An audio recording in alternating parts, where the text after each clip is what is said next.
Til dette forsøg skal vi bruge en spritserviet, en nål til at prikke i fingeren med, almindeligt vand, et Eldon-kort,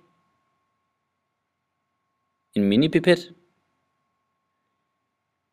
en vattot og sterile blodlancetter. Det første man gør, er at lægge sit Eldon-kort og dryppe 4 små dråber vand på hver af de 4 felter. 1, 2, 3 og 4. Så er det gjort. Før man går i gang med at stikke fingeren, kan det være en god idé at sterilisere den først, her for eksempel med en spritklud. Og eventuelt også lige gå lidt rundt og ryste i hånden for at få blodcirkulationen i gang. Nu skal der stikkes.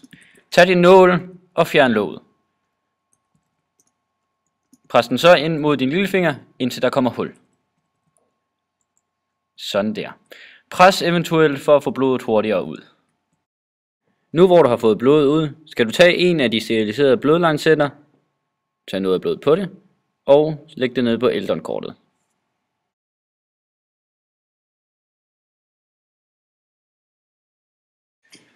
Gør det samme på alle disse 4 felter, anti-A, anti-B, anti-D og kontrol på Eldon-kortet.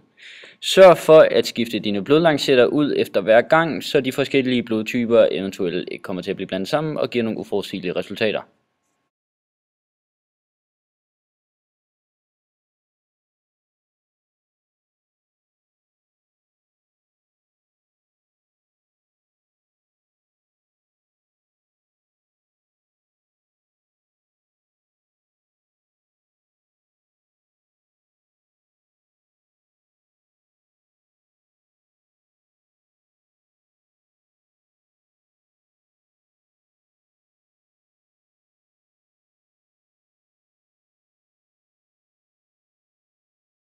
Efter at have lagt blod nok ud på de 4 felter på Eldon-kortet, så skal du tage en lille vattot og tørre blodet af.